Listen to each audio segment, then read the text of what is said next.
Jireenya baqaa keessatti rakkoon hammeenya gadadoo fi salphina rakkinaa fi haala adeemsa biyya Saawud Arabiyaa keessatti baqattoonni Oromoo irra jiran waan gurra namaattii fi waan ija namaatiin arganii miti. Waan ilma namaa irratti raawwanne irratti raawwataa jira. Guyyaa kaleessan baqattoota mana hidhaa keessaa dararaa fi yakka tokko malee mootummaa abbaa irree jalaa baqatanii biyya namaattis gadadoo fi salphina dadhamaa jiru keessatti qeerroon tokko kan lubbuun isaa darbe haala waan keessa jiranii fi waan addunyaa hundaa dinqisiisaa jirudha.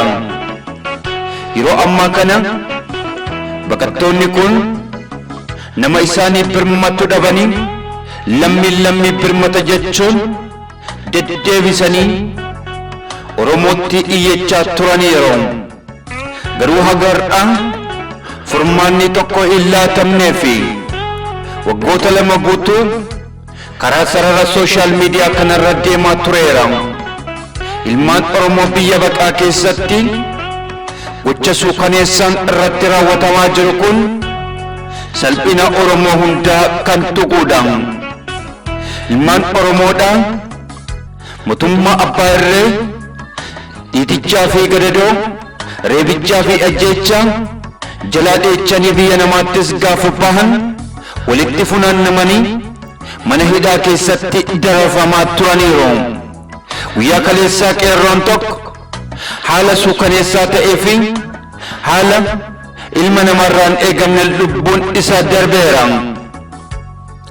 Marri qeerroo kana akkamiin lubbuun isaa darbe jechuun namoota hedduuf gaafii ta'eera.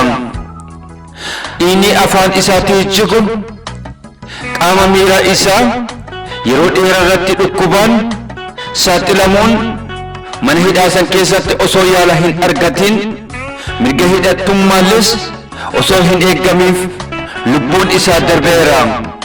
Maatii isaatii jabina haa kennu, firoottan isaatis jabina haa kennu. Ummata Oromoo rakkinaaf gadadoo salphina kana keessaa Rabbi haa baasu. Ilmaan Oromoo biyya Saawud Arabiyaa jiraniif bakka jirruu sagalee haa